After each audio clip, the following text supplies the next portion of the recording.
All right, we're at week 10 of Own Your Life Live, and it's time to get into financial education.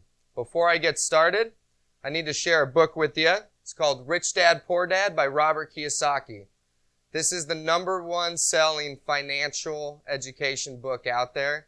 I strongly recommend it to everyone. Whether you're just getting started, this is your book. If you have already read this, I suggest you go back and recap it again. If you don't have a copy, a link can be found below. Everything that I'm going to cover today is going to be from this book. I'm going to recap the principles and lessons from Robert Kiyosaki. It is from here. I did not come up with or create this information. So why is financial intelligence and education important? Well, today we live in a time where there's more rapid change and more booms and busts ahead of us than ever, because of the pace of change of the world that we live in. I believe that the masses, the majority of people, are unprepared for any kind of boom or bust and any uncontrollable foreseen market changes or corrections.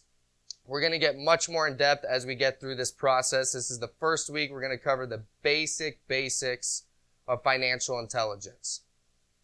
So let me give you an example of people not being prepared. People that only focus on money without any financial intelligence. It's money soon gone. We've all heard of lottery winners that come up, make mega millions of dollars, and within a short few years are either back in the same position or much worse off. We've all heard of athletes that make a great career, make a lot of money in their business. They retire in a few short years. They are broke again and not really well off. This is a symptom of the lack of financial education that is out there. So, bottom line, let's think about the Empire State Building here. If we're trying to build an empire, if we're trying to build financial freedom, if you want to be rich, whatever that dollar amount means to you, to be financially free and build an Empire State Building, you have to build a very big hole and you have to lay a very big foundation before you can even begin the process of building above the ground. Most people are in such a rush to go out there and be in a good position and get rich quick or whatever it may be that they go and they're trying to build an Empire State Building on a slab 6 inches that's designed for a single family home. To truly build financial freedom long term for the rest of your life is going to take a foundation of financial education, and that's what this is about. Let's get started with the beginning.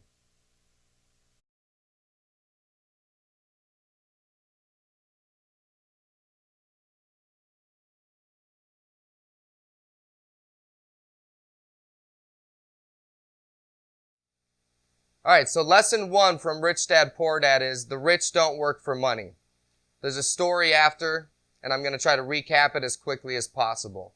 Robert Kiyosaki and his best friend Mike, when they were kids, decided they were going to go make money. Back then, toothpaste tubes were made from a metal. So one day, Robert Kiyosaki's dad came home and found them in the driveway melting down all the toothpaste tubes that they had collected around the neighborhood, and they were counterfeiting coins with it.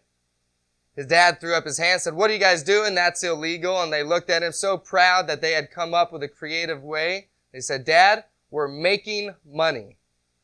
Later they found out that is illegal. Obviously couldn't do it. So they went to Mike's dad, who understood money a little bit better. And he said, "If you guys want to learn about money, then I want you to come work in my store with me. I'm going to pay you guys 5 cents on the weekends." Well, they had baseball on the weekends, and Robert complained. He said, "But I play baseball on the weekend." His dad said, "Take it or leave it. You want to learn how to make money or not?" Robert Kiyosaki said, "I'll take it." So he sacrificed his Saturdays, went in there working for very, very little even back then. Well, eventually he went to Mike's dad and complained that he wasn't getting enough money. Mike's dad came back with another offer. He said, "You said you wanted to learn how money works. My new offer is I want you to come in and I want you to work for free and I'm not going to pay you." He walked in to complain that he wasn't being paid enough, walked out, now not making anything. Well, as time went on, when they were working in the store, the comic book guy was coming every week, picking up the old comics and dropping off new ones. They later got creative and asked the comic book guy if they could keep the old comics. He said, you can keep them as long as you do not resell them. So what they ended up doing was they started a comic book library in Robert Kiyosaki's basement. After school, they charged the neighborhood kids 10 cents to come in, and they could read as many comics books as they wanted, but they could not leave with them. So they followed the rules and did not resell them. Well, eventually it got to the point they hired Mike's sister to run the library for them while they were off enjoying baseball, playing with their friends. They had created a business in the basement that someone else ran. She was making money because she was working, getting paid. It was their business while they were off enjoying their life, doing what they wanted to do. Folks, the rich don't work for money. The rich work for assets. That is one example of not working for money, and it forced them to get creative. It forced them to see opportunities. It forced them to not worry about how much am I making today, but to look at the bigger picture, see what was around them, and to come up with a way to create an asset even at a very young age before they truly understood what that meant. That was what Mike's dad in the book Rich Dad, Poor Dad, he was the rich one. That was the lesson he taught them. To see the opportunity, don't work for money, work for assets.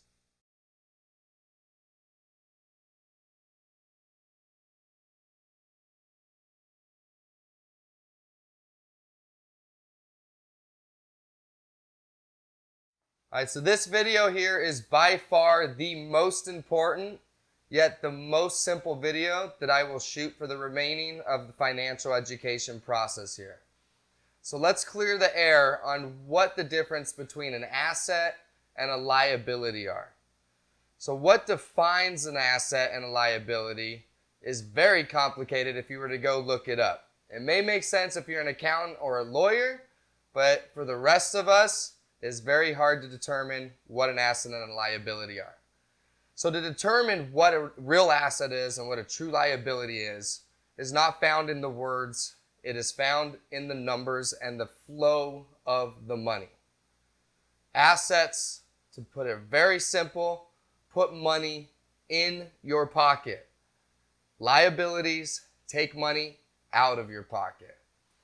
And I'm saying they put money in your pocket in the form of cash flow, whether it be monthly or annually. It is not something that's going to put money in my pocket, hopefully, in 30 years from now. A true asset puts money in my pocket, and a liability takes money out.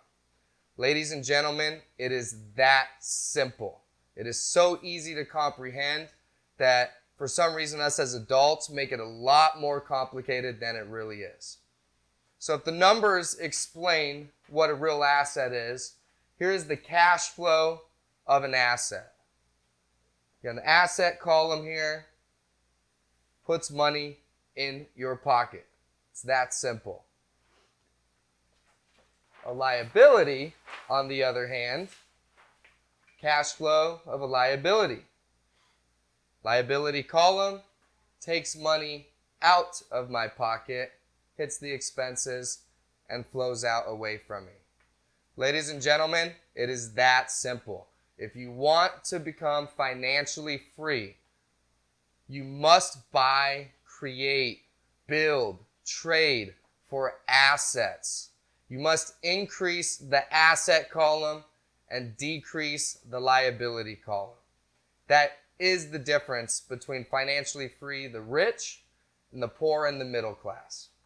The rich buy assets, the poor and the middle class buy liabilities that they think are assets. It's the only rule.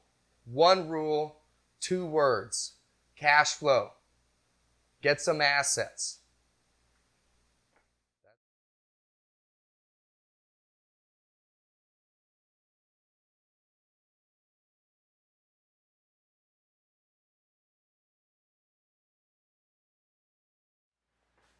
All right, so over the next couple of weeks, we're going to be using a term called the rat race. So what is the rat race?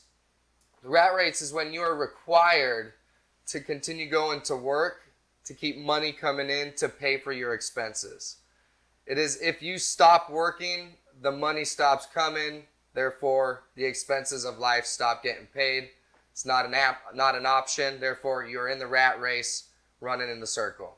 So a couple great examples that you see all over the place. One of my favorites is TGIF, thank God it's Friday.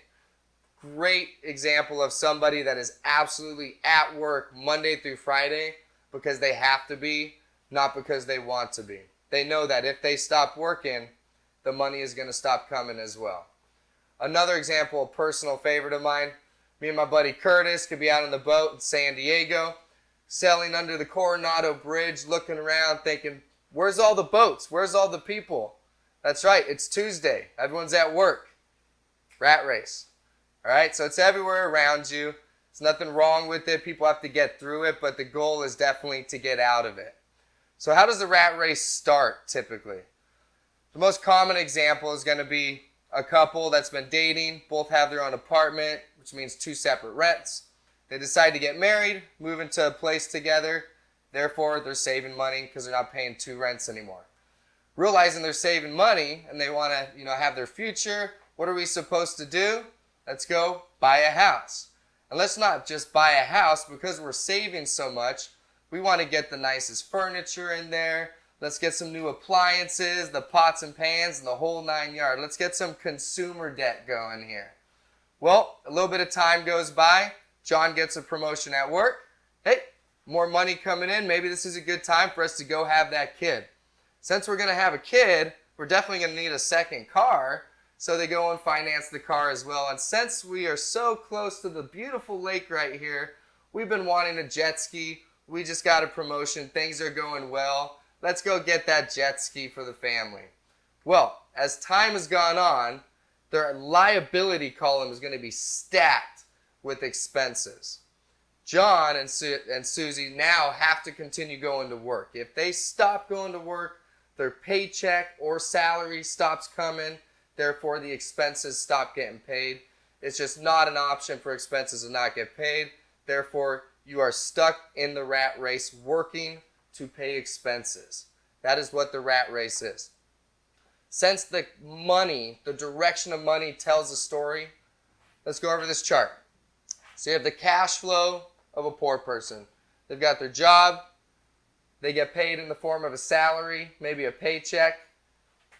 Goes straight to the expenses. Like anybody, they have taxes, they got a roof over their head, food, clothes, etc., etc. Money just goes flying out. So I was watching a show on HGTV, just to throw this in there. It's of people that win a lottery and want to go buy a house. This couple won $1 million and they're on this show buying a vacation home for $950,000. So instead of doing something with that money, they just straight added an additional expense into their life so that a couple times a year they had somewhere to go on vacation. Just crazy. Ultimate rat race. Lack of financial education. Cash flow of the middle class is going to be a little bit better.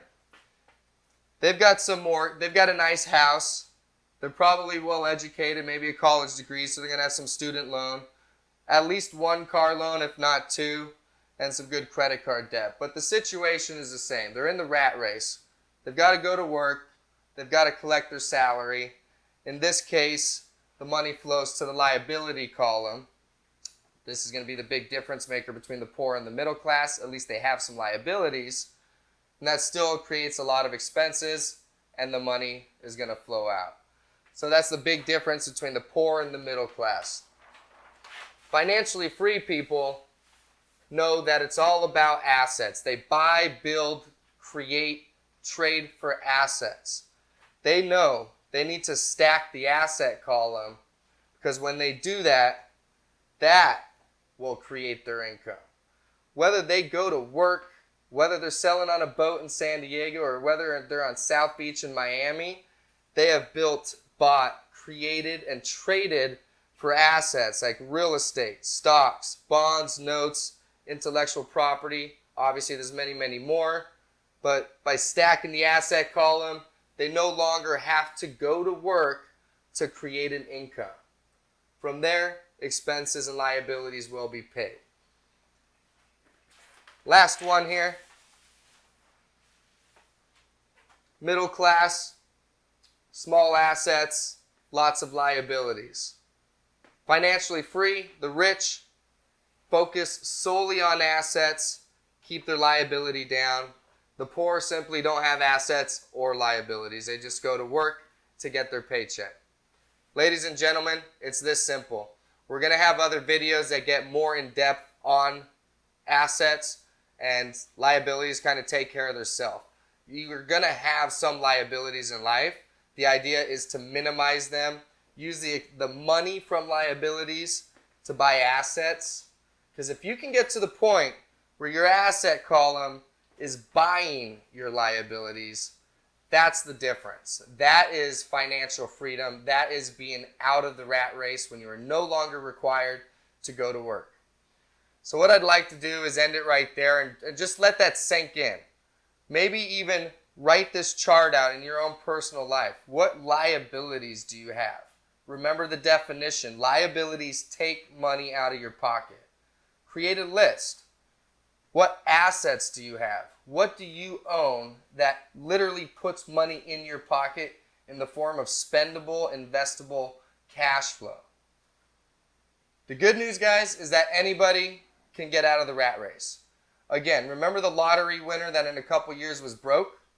Well, there's also the average Joe plumber that over time focuses on assets and gets himself out of the rat race.